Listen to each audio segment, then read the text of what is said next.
He stood on the bridge with the sea sunlight in his eyes and a map of confidence in his head. Rear Admiral Masatomi Kimura watched the convoy slide through the Bismarck Sea as if it were an ordinary supply run, an assembly of transports and escorts that Japanese naval doctrine believed could be shepherded across contested waters by layered anti-aircraft fire and careful timing. From his vantage point, the sky was a problem the fleet's gunners knew how to solve.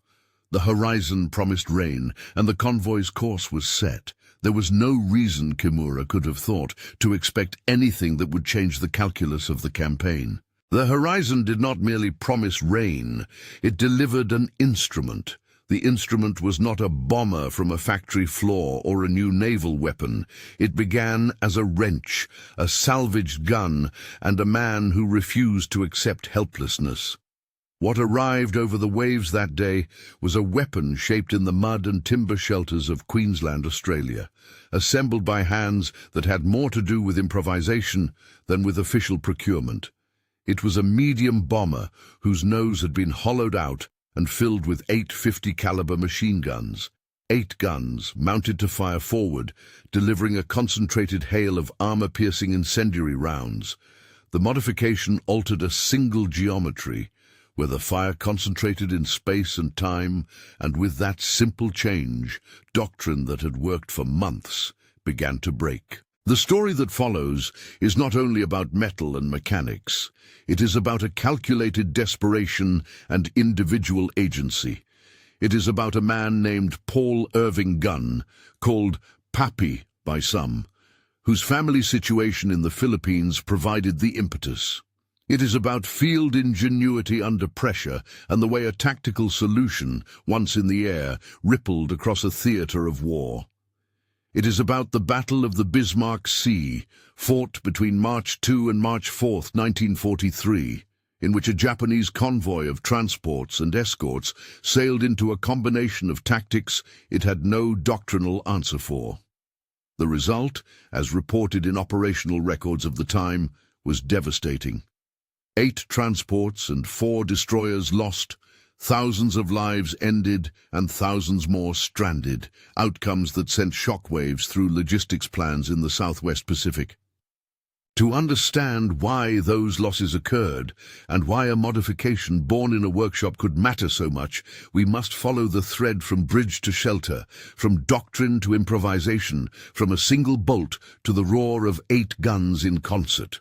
Japanese convoy doctrine in early 1943 had been pragmatic and battle-tested. Convoys moving through the archipelagos and across the seas relied on timing, layered anti-aircraft batteries, and the assumption that enemy air attacks would either come from high altitude, where fighters or barrage could counter them, or would not approach low enough to present a concentrated surface target.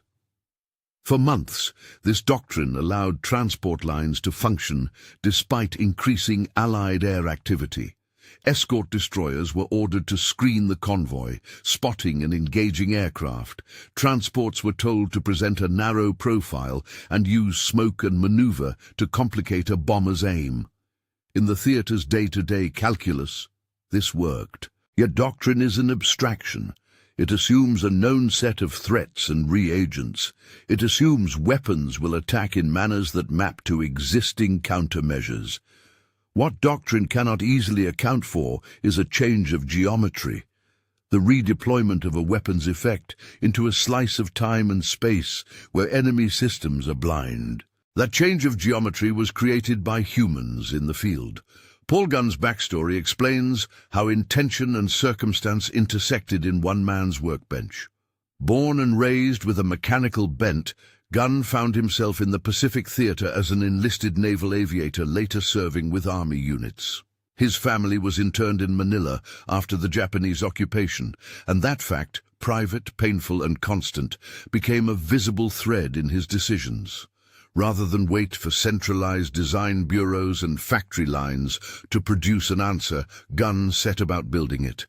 He worked in a shelter on the northern edge of Allied operations in Queensland, with limited materials but a determination to alter what medium bombers could do against ships. The first idea was simple in concept but complex in execution. Replace the bomber's bombardier nose, which carried a bomb sight and perhaps a couple of defensive 30 caliber guns, with an array of heavy machine guns pointing straight ahead. The objective was to make each bomber an engine of concentrated firepower for the first decisive moments of an attack run. If a bomber could neutralize a ship's bridge and primary anti-aircraft positions in a single pass, it might leave the convoy vulnerable to follow-on attack, including skip bombing or conventional bombing from lower altitude. This was not merely strafing as practiced over land, it was deliberate, converged fire intended to shape the initial seconds of engagement. Gun's first prototype was fitted to an A-20 Havoc. The plane became a pet project the crews nicknamed Pappy's Folly at first, a derisive tag for an idea that might have been dismissed as the work of a tinkerer. The initial A-20 conversions, however, began to move the needle. Engineers and mechanics had to tackle problems that procurement manuals did not anticipate. The basic mechanical challenges were threefold and interdependent: recoil and structural reinforcement, ammunition storage and feeds, and the aircraft's center of gravity. Slamming 8 heavy machine guns into the nose of a medium bomber changes the forces transmitted into the airframe. Each 50 caliber M2 Browning generates significant recoil. When 8 of them fire in near-simultaneous bursts, the resulting stress on the forward fuselage could twist, rattle, or even fracture frames, if not properly managed. The solution required adding reinforcement plates, redistributing structural loads, and devising mounting points that channeled recoil into the strongest members of the airframe instead of the thin skin. Ammunition management was equally urgent. The guns, each firing armor-piercing incendiary rounds, consumed belts quickly. Standard internal ammunition boxes and feed paths designed for defensive guns or isolated front mounts were not adequate to keep 8 synchronized M2s fed during an 8-second sustained run. Mechanics rerouted feed systems, created larger drums and chutes, and designed external access points for ground crews to reload quickly between sorties.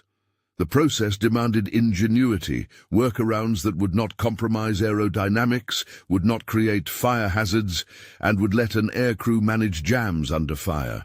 Finally came the center of gravity adjustments.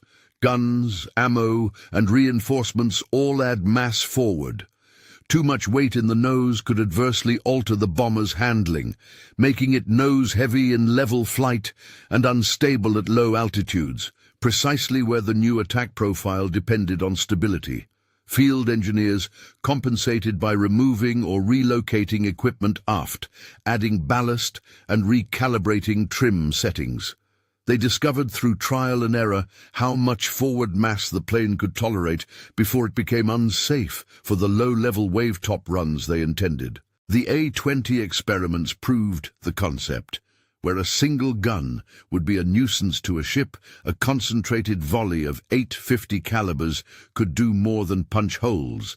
It could neutralize human systems, gun crews, officers on the bridge, radar and communication nodes, creating a temporal window in which the convoy's defensive network was functionally blind. The prototype's success attracted attention. Word spread to field representatives of aircraft manufacturers and to squadron commanders. Among those who saw the potential was Jack Fox, the North American aviation field representative who operated in the theater to support maintenance and modifications on the B-25 Mitchell. Fox, a man whose position bridged factory design and field necessity, recognized a larger opportunity. If the concept could be scaled to the B-25, the medium bomber that crews already preferred for range and ruggedness, it could become a weapon of real operational consequence. The B-25's basic layout made it both a promising platform and a substantial engineering challenge. Its nose typically housed the bombardier and Norden bomb sight. In some variants, it was glazed for observation. To fit 8 heavy machine guns required removing that compartment and creating a mount rigid enough to take the absolute concentrated recoil. Field teams worked with Fox to design reinforcements that used former bombardier mounting points and attached new, reinforced bulkheads tied into the forward fuselage longerons. Additional struts and doublers were installed to spread recoil loads across broader internal members. There were compromises. The armor and structural plates increased weight, feed chutes protruded through panels, ventilation and cooling had to be considered to prevent the guns from overheating during prolonged operations. Mechanic crews improvised access panels that allowed rapid replacement of barrels in the field, and they adapted blast shields to protect vulnerable systems from the muzzle gases and hot fragments that otherwise might enter the cockpit or engine bays. Simpler choices, such as the angle of the gun mounts, determined whether rounds would converge tightly on a single point or sweep in a short, dense pattern. Crews favored a convergence point several hundred yards out, where multiple guns' trajectories crossed, producing a concentrated stream of fire across a small silhouette like a bridge or a single top deck. Technical explanations risk losing non-specialist listeners in details. This is not about arcane math so much as geometry. Imagine 8 threads of light all crossing at a single point in space. Individually, each thread might nick a rail or the top of a funnel. Together, they produce a sheet of flames and shrapnel aimed precisely at the humans who operate guns and steer the ship. The M2 Browning itself was a proven heavy machine gun. 50 caliber, used across Allied aircraft and ground units. Its nominal cyclic rate sat roughly in the 750 to 850 rounds per minute range per gun, a theoretical rate that in practice was limited by ammunition capacity and barrel heating. Multiply that by 8, and the theoretical mass of fire produced in a single minute approaches 6,400 rounds per minute. In practice, crews fired controlled bursts, and effective runs lasted seconds. The key was the burst, the timing, and the geometry.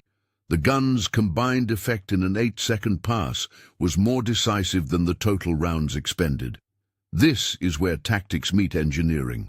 The modification did not exist in a vacuum. It required a specific profile to be effective, a low-altitude approach, often described as a wave-top run, skimming the sea, timed to begin firing from roughly 1,500 yards out. The bomber would hold its fire until reaching a convergence point where the 8-gun streams overlapped on the targeted area. Then it would unleash a short, violent burst designed to neutralize the bridge and forward anti-aircraft positions. That disturbance opened a brief window for follow-on weapons, skip bombs, for instance, to do the killing work. Skip bombing is physically analogous to skipping a stone across water. Bombs are released at low altitude with a forward trajectory, so they bounce off the surface and strike the ship's side at or near the waterline, where hull damage and flooding are most effective. Hitting the ship at that point tended to be more damaging than an overhead drop, because it focused destructive force at the waterline and could set fires while compromising buoyancy. The complete combined attack was meticulous choreography. First, high-altitude heavy bombers, B-17 or B-24 types, would arrive and present a threat from above, drawing attention and sometimes coaxing AA crews into certain firing patterns. Simultaneously, fighter bombers or fighters from the RAF or USAF would tie up air cover and suppress interception. Then the wave-top B-25's would come in low, guns spitting, 8 seconds to deliver their concentrated volley, followed by 1 or 2 500-pound bombs dropped in skip-bombing fashion to finish what the guns had begun. The entire sequence relied on timing within a narrow window. Too early, and the guns would waste their effect on sea spray or empty hull. Too late, and the ship's gunners would regain their composure and direct fatal fire into the attacking planes. Learning this choreography required practice. The 3rd Attack Group, along with squadrons from the 38th and 345th Bombardment Groups and cooperating units like RAAF No. 30 Squadron, adapted quickly. Pilots had to master low-altitude flight over open sea, one of the most unforgiving maneuvers in aerial warfare. They had to keep radial engines steady, avoid the cat and mouse of small waves that could flood a windshield or change sightlines, and time the release of ordnance with a precision that would usually be demanded of a dive bomber but in the horizontal plane. Gunners needed to manage belts to avoid jams on the run. Engineers and ground crews had to keep dozens of modified B-25's airworthy while standing up a logistics chain for ammunition, spare barrels, and reinforced parts created in theater. The human dimension of these preparations cannot be overstated. Flight crews knew what they were being asked to do. Low-level attacks on well-armed ships were lethal assignments. Air crew casualty rates in such operations were high. Yet the calculus of war in the Southwest Pacific, rescuing isolated garrisons, cutting supplies to Japanese-held islands, and preventing the enemy from reinforcing defensive positions, made risk acceptable in strategic terms. Pilots and crews accepted danger because they believed their missions would save infantry lives and accelerate the liberation of territories under Japanese control. Paul Gunn, whose name became attached to aspects of the conversion in field lore, was not simply an inventor in isolation. He navigated military bureaucracy, improvised parts and procedures, and engaged with official representatives like Jack Fox to move the concept from a single A-20 into a scalable B-25 program. Fox's role was to translate field success into repeatable modifications that maintenance depots and line crews could replicate. This required documentation, pattern parts, and training packages that took the ad hoc brilliance of a shelter and turned it into an operational capability across multiple squadrons. Even as engineering teams formalized installations, the crews kept discovering unanticipated issues. Mounting brackets created harmonic vibrations at certain throttle settings. Ammunition chutes, if not correctly positioned, could funnel muzzle blast into a radio compartment and disable communications mid-run. The added frontal mass reduced climb rates at certain altitudes, forcing changes to takeoff procedures with full combat loads. Each problem demanded an improvised fix that in wartime had to be fast, field expedient, and safe enough for crews to trust under fire. These were not overnight solutions. Some took weeks or months of iterative changes across sorties. The culture of adaptation in the Southwest Pacific Theater had its peculiar features. Supply lines were long, materials were scarce, and conventional repair shops were often improvised beneath canvas. This environment favored the kind of bold field modifications that would be difficult to authorize in peacetime. A mechanic with a rivet gun and an engineering sense could make more immediate operational impact than a factory engineering order waiting for high command approval. That reality, uncomfortable for military bureaucrats who prefer predictable procurement chains, nonetheless produced weapons that changed battles. At the same time, there was human pressure that cannot be measured solely by need. Gunn's personal story, family interned in Manila, was a kind of moral engine. It gave him an urgency that bureaucratic timelines could not match. He did not invent the 8-gun concept to win prizes or receive patents. He did it to make every sortie count toward a goal he felt deeply. Many of the men assembling, flying, and maintaining these modified aircraft shared similar motivations. Some had friends or family in exposed positions on the islands. Some had seen the gory aftermath of supply denial to ground troops. There is, in that mixture of technical skill and personal investment, an emotional force that engineering manuals do not capture. The will to make a machine do more than it was designed to do, because the situation demanded it. By late February and into early March 1943, the modification process had produced a fleet of B-25's that looked different. From a distance, they were the familiar twin-engine Mitchells. Up close, their noses were blunt and heavy, the glazed bombardier's enclosure replaced by armored plating and rows of gun ports. Ground crews had learned to carry extra barrels and to rig ammo resupply stations for rapid turnaround. Pilots had practiced wave-top runs, timing convergence, and lining up the approach.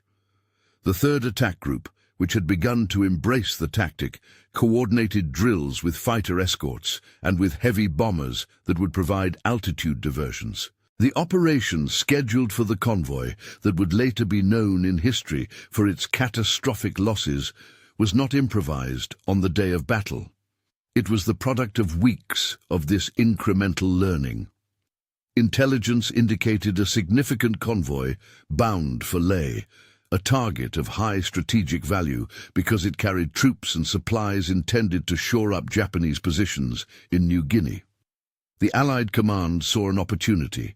A massed attack that synchronized high and low altitudes might break the convoy's protective geometry. Aircraft from multiple units were assembled for an operation that would test the new tactics in operational conditions far more complex and lethal than training runs. On the night before the main engagement, the air crews briefed with a grim focus. Pilots pored over charts showing convoy formations and approach vectors. Mechanics performed final checks on the modified noses, not merely to ensure guns fired, but to confirm that every structural reinforcement held under simulated recoil. Ammunition crates were counted, barrels marked, and emergency procedures drilled. For many involved, the night was a hinge between months of adaptation and an execution that would prove whether the field modifications were more than clever improvisation. At dawn, the task forces and air groups began to position themselves. High-altitude bombers took up holding patterns to the west and north, their presence intended to mask the timing and confuse enemy air controllers. RAAF fighters were cleared to sweep ahead and engage any airborne interception. Low-level B-25’s gathered, pilots checked their compasses and sightlines, and for a moment the air looked deceptively calm. The crews remembered the lessons they had learned. Fly low, wait for the convergence, deliver the burst in 8 seconds, and trust the follow-on bombs to do the rest. The plan depended on coordination, violence, and the kind of precision that only practice could deliver. As the planes crossed the horizon toward the convoy, the modification's purpose became clear in every tactical briefing and in every checklist. The 8-gun nose was not an addition of firepower in the abstract. It was a temporal instrument designed to steal seconds of action from the convoy's defenders. Those seconds, multiplied across a formation of bombers, could be decisive. The morning air smelled like oil and salt. Crews hugged their instruments, felt the solid thud of pistons, and set themselves to the task. The modified B-25’s ranged ahead in formation, their low silhouettes planned to pop up out of the grey line where sea met sky. For some of the young pilots, the sight of their noses felt like carrying a battering ram on the plane. For the gunners, the belts of 50 rounds in their arms were a promise and a weight. What none of them could fully measure in the moments before contact was how the Japanese doctrine, built on prior expectations of aircraft behavior and anti-aircraft employment, would react, or fail to react, to the new geometry of that 8-second volley. Nor could they foresee the full human cost that would follow when the volley turned a convoy into a conflagration. But the plane that lifted that morning was not a theoretical machine. It was the outcome of months of sweat and calculation. Its designers and practitioners had refined something that was, in the cold calculus of theatre strategy, both elegant and brutal. A small change in where and when rounds struck would produce an outsize effect on a tactical system built to withstand other kinds of attacks. The task force closed. The horizon thickened with smoke from the initial heavy bomber runs. Pilots adjusted for cloud layers and for the jostle of updrafts. The first B-25’s dipped low, wave-top wings cutting the air like knives. Instruments showed that the approach geometry was accurate, about 1,500 yards to open fire, steady and level to allow the gun's convergence to coalesce at the intended point. A mechanic in a canvas shelter far from the action, who had fashioned a feed chute out of half of a salvaged crate, counted spare barrels and prayed none would be needed. At exactly the moment the guns opened, everything that the field teams had engineered and practiced would be tested. The reinforcement plates, the ammo feeds, the altered center of gravity, The convergent settings, the pilot's nerve. In the air over the Bismarck Sea, forward momentum and the physics of converging traces would find the ships. The plan did not hinge on a single perfect run. It depended on multiple planes executing the same geometry in a short window. If it worked, the convoy would find itself blind and exposed long enough for follow-up bombs to sink transports. If it failed, the crews would face concentrated AA fire from ships trained to defend against the kinds of attacks they had seen before. What happened next would change the course of supply lines in the Southwest Pacific and force a re-examination of convoy doctrine. But before the first bombs fell, and before the decks of ships became scenes of frantic firefighting, the men who had designed and prepared the 8-gun nose sat in cramped cockpits and thought of little but the technical certainty of their modifications and the human cost of the mission. In shelters and on carrier decks, mechanics tightened bolts and checked belts. In the moment of approach, each aircraft represented weeks of labor, professional skill, and a personal stake in the wider campaign. If this narrative is reaching you from a city far from the South Pacific, let us keep a small community moment. Drop the name of the city you're watching from in the comments.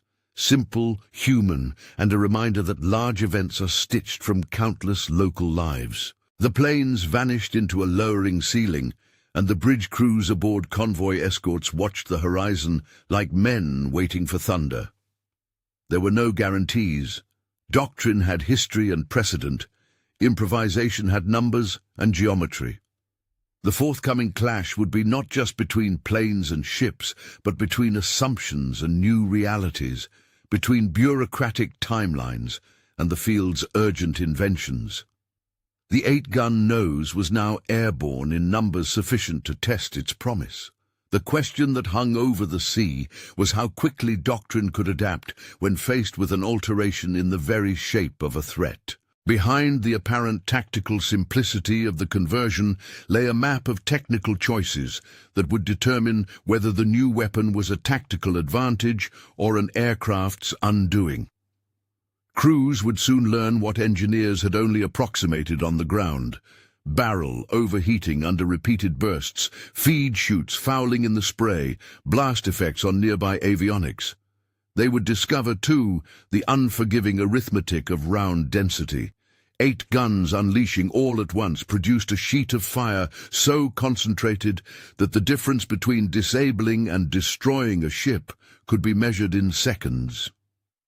The work done by Paul Gunn and the crews in Queensland had created a tool that now awaited its true test. Daylight closed like a fist over the convoy.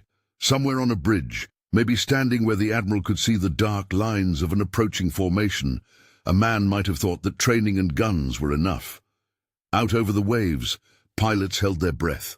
The 8-second countdown that had been rehearsed in practice runs was about to become real. The modifications that had once been derided as improvised fiddling now hung on the horizon as a new variable. What followed would not only decide the fate of a convoy, it would expose a lesson about war itself, that the adaptation of individuals in the field can, in the right place and at the right time, overturn the expectations of organizations and force entire doctrines to be rewritten. The B-25’s leveled for their runs. The first pair of noses opened fire. The sound that leapt from them was not merely a generation of rounds. It was the audible confirmation of an idea turned operational. The moment of impact, how guns met bridge, and how ships' crews responded, would determine whether the attack sequence achieved its intended geometry. The next crisis, the one of command and doctrine, would come in the aftermath. But in that initial inhale before engagement, the story was still about invention and intent, an individual's determination to change the shape of combat, mechanics who had made it fly, and the crews who now trusted a man-made alteration to carry them through the worst seconds of their mission. In the hours that followed, after the first runs had been flown and the modified B-25’s returned to base, pilots and commanders would debrief and repair crews would note bullet holes and scorched panels. They would catalogue what parts had held and what had failed. Field modifications would be refined again. Some planes would not return. Some would come back with tales of hits where the guns had done exactly as intended. Bridges smashed, AA crews unable to respond, follow-on bombs finding fresh openings. Within command rooms, people would begin to talk in numbers. How many ships, how many soldiers, what immediate effect this new combination of weapons had delivered on sea and on supply lines. These conversations would not end with the battle's tactical record. They would spread to higher echelons of command, to manufacturing plants, to doctrinal reviews. The field's ad hoc success would pose administrative questions. Could this modification be standardized? Could production lines be altered to produce factory-built versions? How would doctrine evolve when a new kind of attack demanded new responses from convoy commanders? And how would the human stories of engineers, of men whose families were interned, of the crews who flew the runs, be carried forward into the historical record? For now, however, the planes returned to base, and the shelters were alive with activity. Barrel changes, ammunition counts, and the quiet, reverent measuring of damage and success. The invention of the 8-gun nose had passed from idea to instrument. It had been validated in the small, crucial ways of mechanics' hands and pilots' eyes. The full consequence of that validation would only emerge over the coming hours and days as after-action reports accumulated and as the Japanese command assessed what had happened to a convoy it had considered safely escorted. The story of an improvisation's national consequence was only just unfolding, its origin traced back to a man whose name, for months, had been more rumor than record. Paul Irving Gunn had set in motion a change that would compel navies and air forces to adapt. When the final tally of the Battle of the Bismarck Sea was recorded, the figures, 8 transports gone, 4 destroyers sunk, thousands dead, would appear in operational summaries and strategic analyses. Those numbers would mark a point of inflection for the campaign in the Southwest Pacific. But the moment that began the transformation took place in small workshops and in the minds of men who saw an engineering problem where others saw only limitation. The sight of a modified nose, heavy and blunt against the sky, was not merely a visual oddity. It was the outward sign of a tactical idea, that a concentrated, convergent volley of machine gun fire, timed and geometrically aligned, could neutralize the human centers of defense on a ship in a matter of seconds. And yet, for every statistic or strategic shift, there remained the personal ledger, pilots who would never fly again, mechanics whose hands carried the memory of crushed fingers and hot metal, families waiting for news, and inventors whose motives were human as much as technical.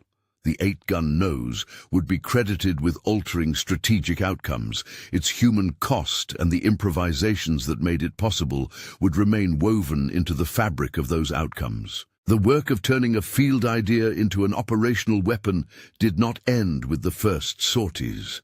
Fox and others began pressing for standardized kits and installation manuals that could be shipped to depots. Ground crews sketched diagrams, consolidated best practices, and noted recurring failures. A template began to form: how to cut away a bombardier's compartment, where to attach reinforcements, how to route feed chutes without impeding flight controls. Each successful adaptation increased the pressure for institutional recognition. The military hierarchy, which often moves slowly, had to decide whether to allow this emergent weapon to become part of its established doctrine, or to reject a field expedient that, however effective, seemed to sit uneasily within standardized procurement and maintenance frameworks. In the small hours after the daylight strikes, men in base camps wrote reports that would be forwarded up chains of command.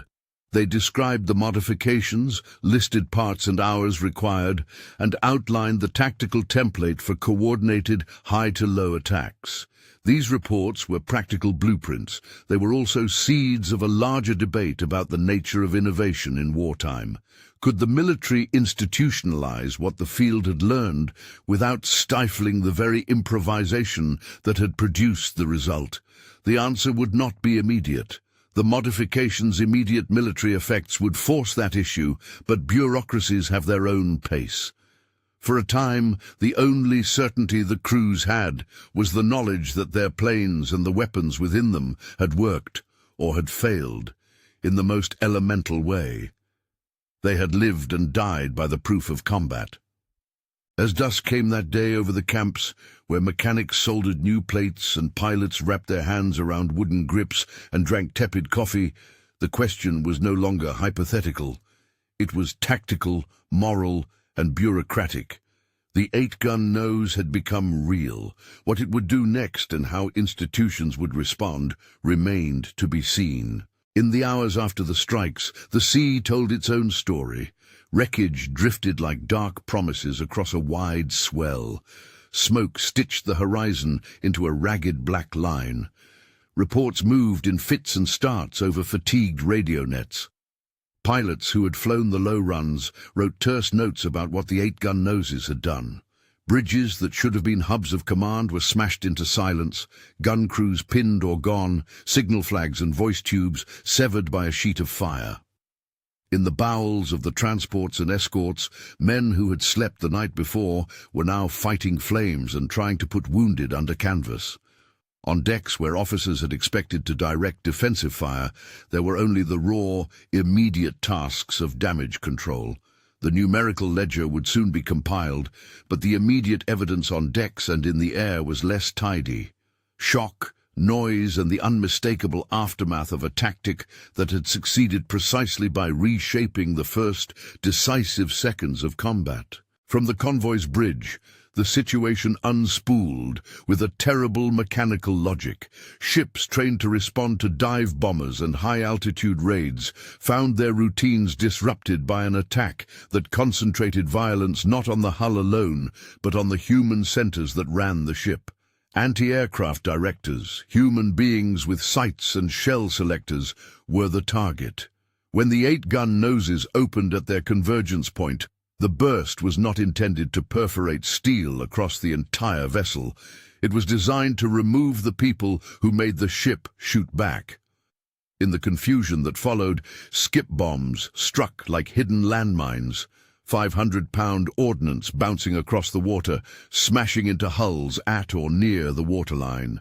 Transports burned and listed, hulls took on water, and the escorting destroyers, already taxed by trying to shield a long column of slow ships, found themselves answering a threat that had turned their doctrinal assumptions inside out. The Battle of the Bismarck Sea unfolded in phases that show how tactical geometry can translate into strategic rupture.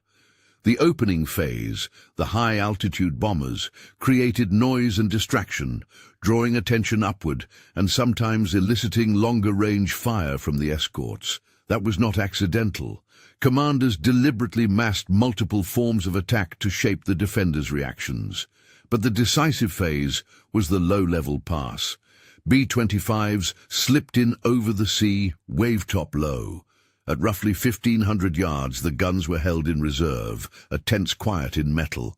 Then, in a disciplined instant, the convergence point was reached and the noses erupted. 8 guns in the forward fuselage spat a combined pattern of incendiary armor-piercing rounds that turned exposed decks into lethal maelstroms of flame, smoke, and falling men. The effect was immediate and brutal.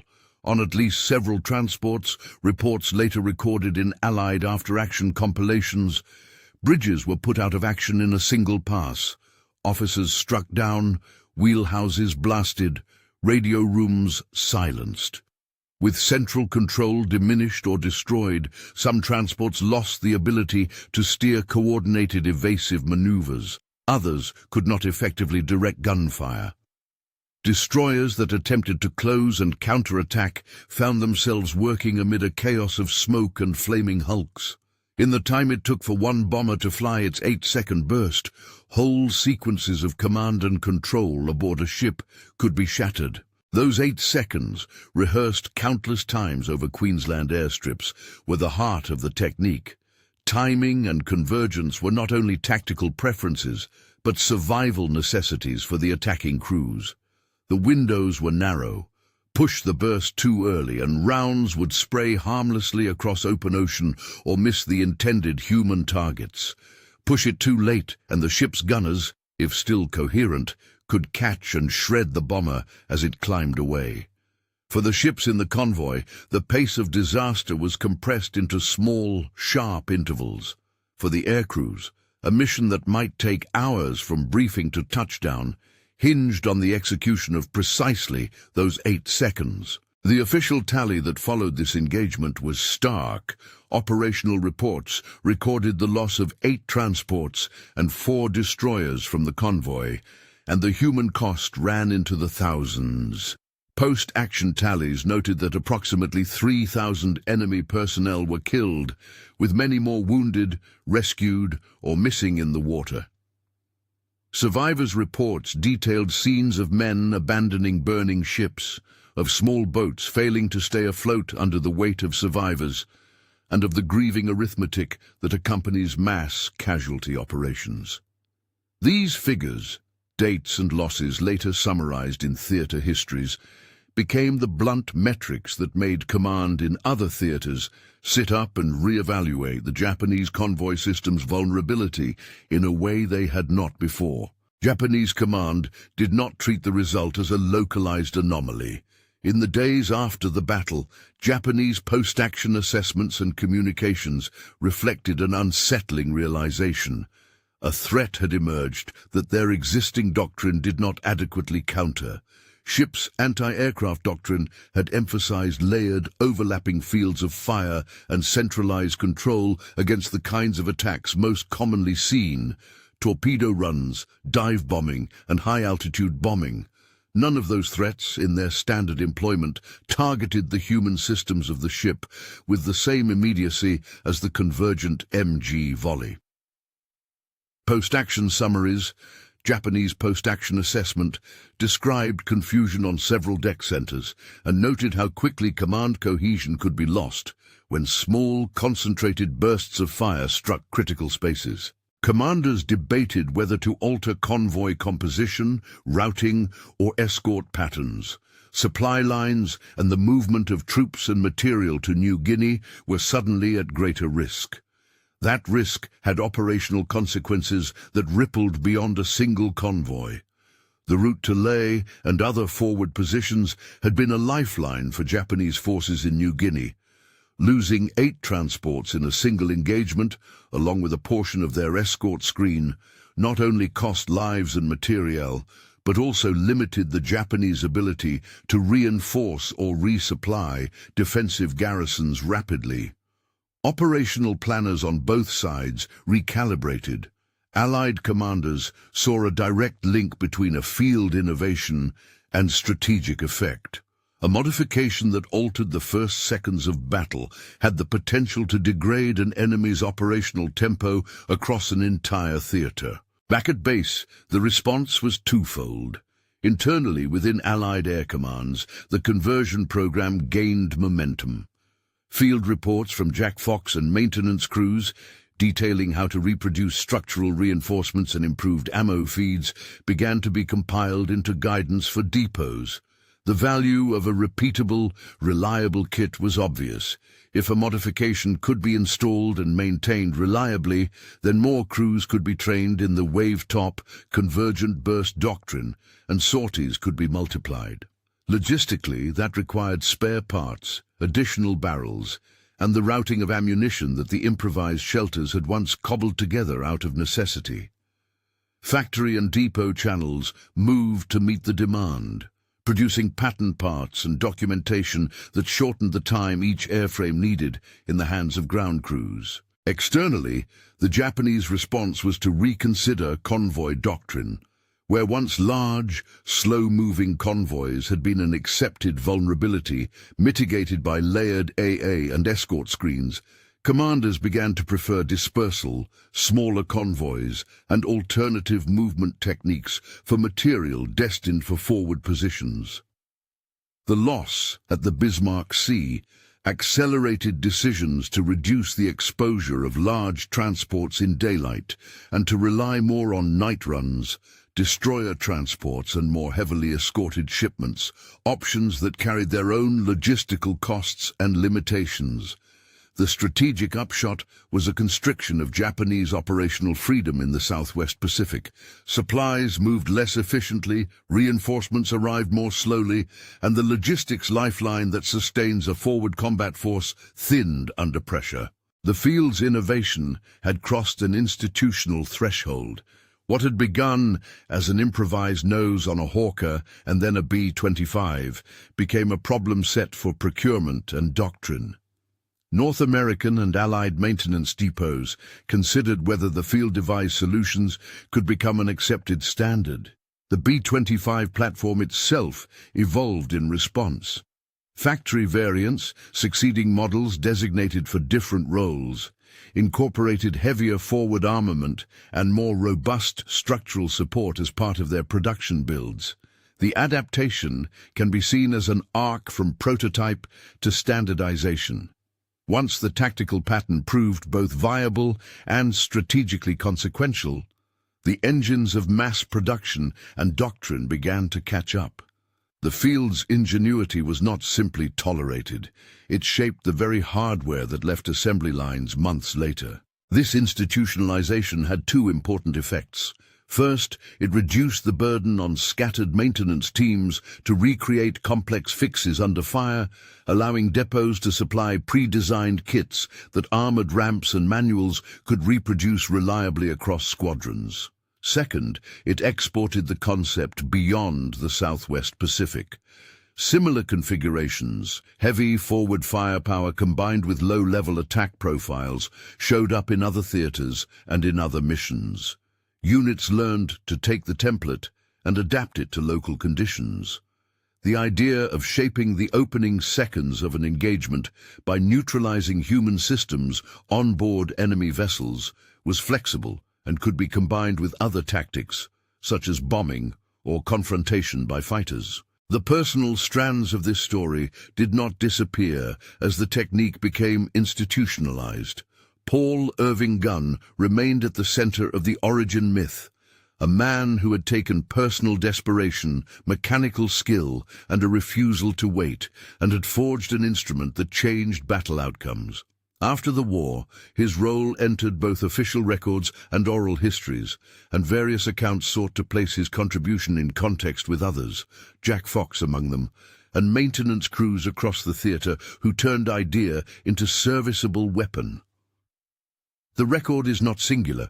Multiple hands and minds improved the concept, tested it, and made it operational.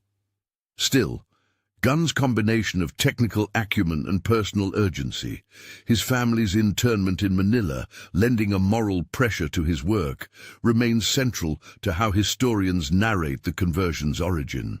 Some details of Gunn's later life are well attested in memorials and interviews.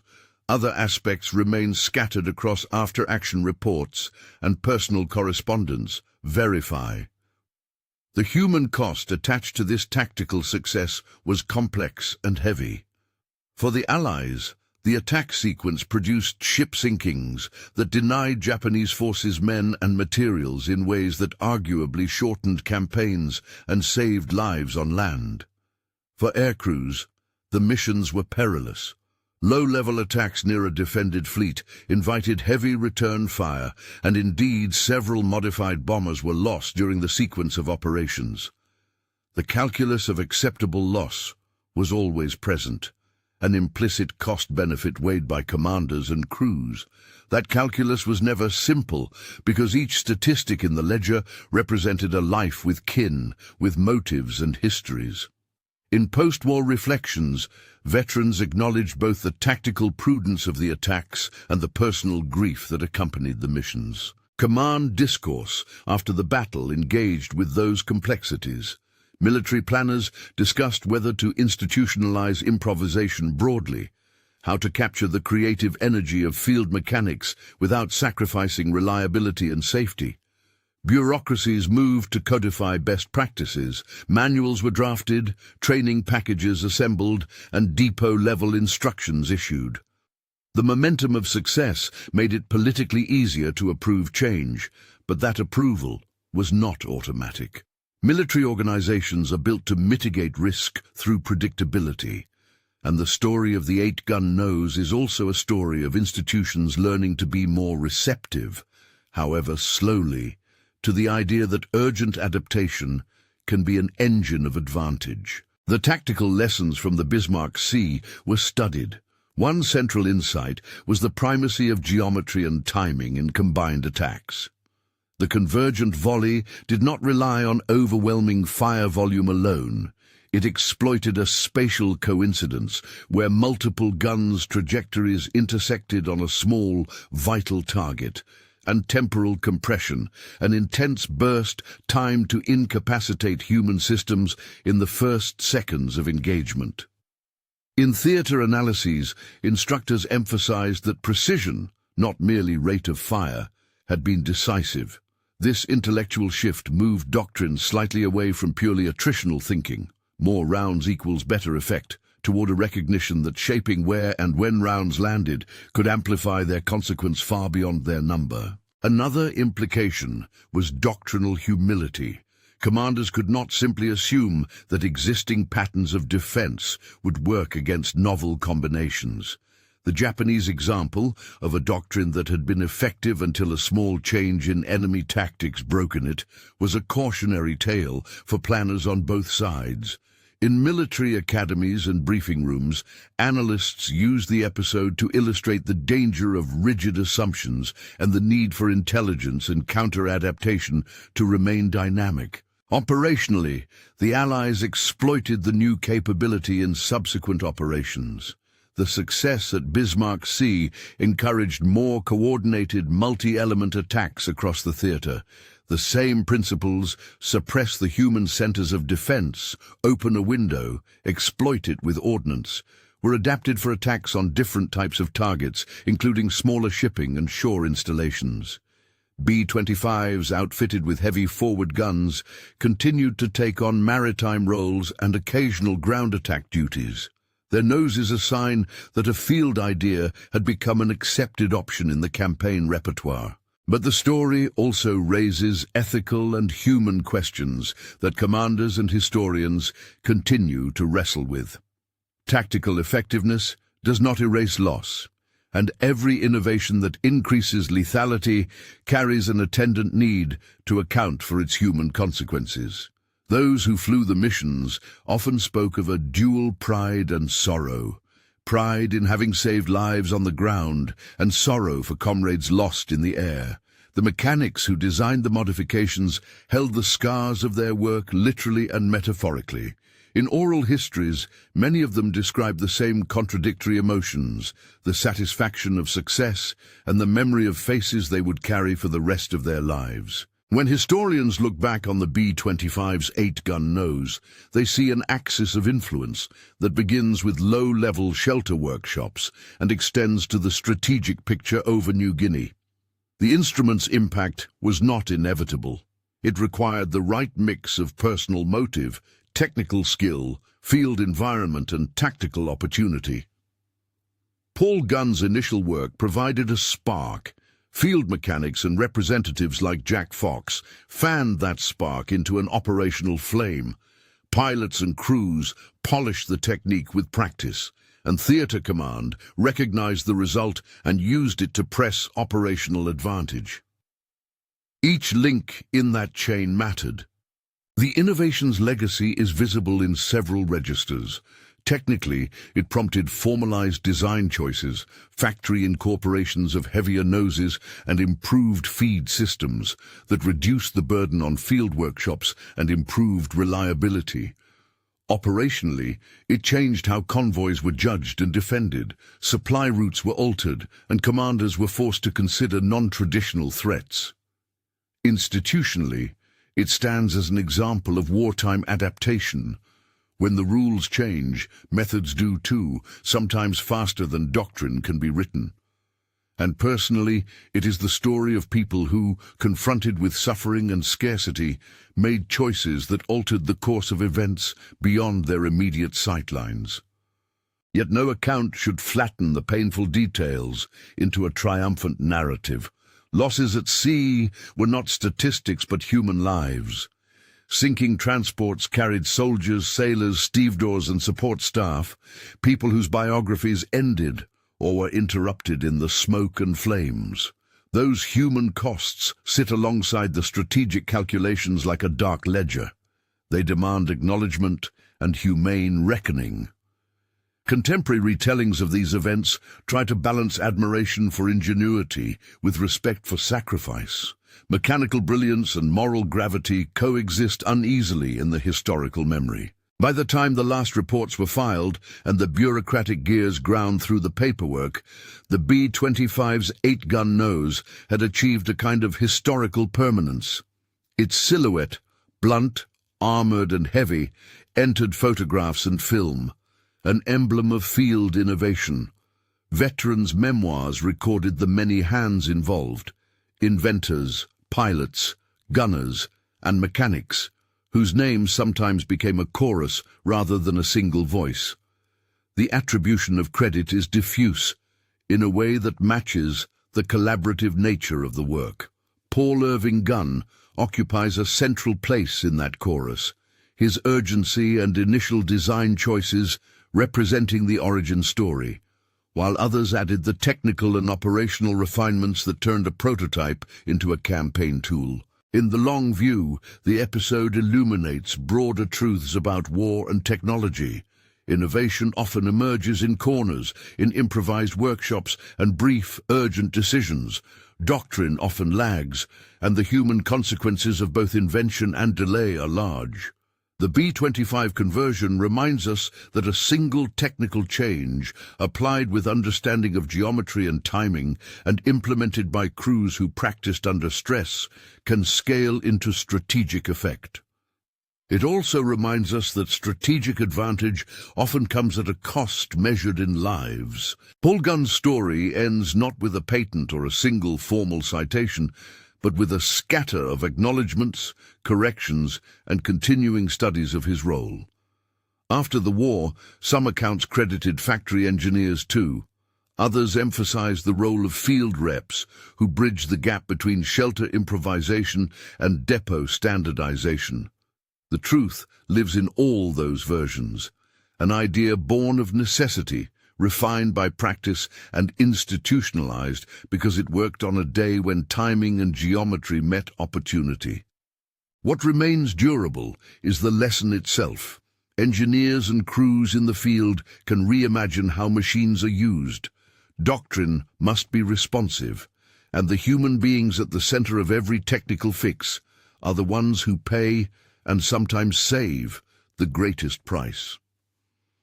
From Kimura's bridge to the sanded shelters in Queensland, from the first A-20 prototype to the B-25's that carried out coordinated low-level attacks, the arc of influence carried a terrible clarity.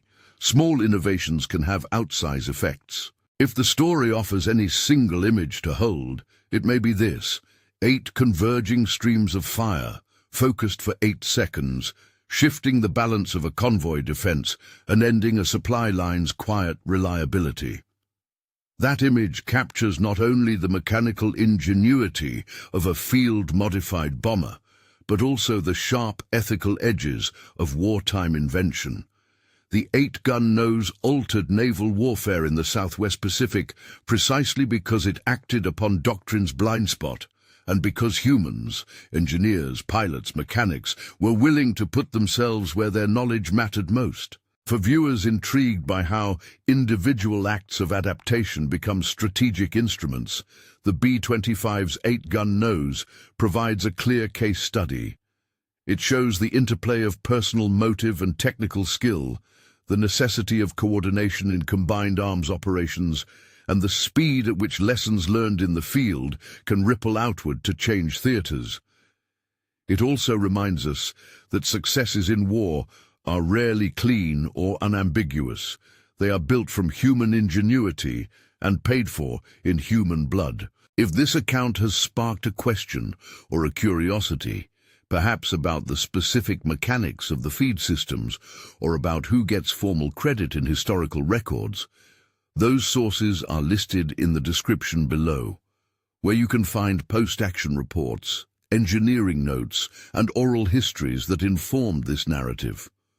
For those who follow military history closely, the Bismarck Sea operation is worth revisiting because it demonstrates how doctrine and technology interlock, and how the initiative of a few can force many to reconsider long-held assumptions. If you found this exploration valuable, please subscribe to stay informed about further deep dives into episodes where field improvisation met strategic consequence. You can also check the description for primary sources and suggested readings if you'd like to study the war's technical and operational records in more detail.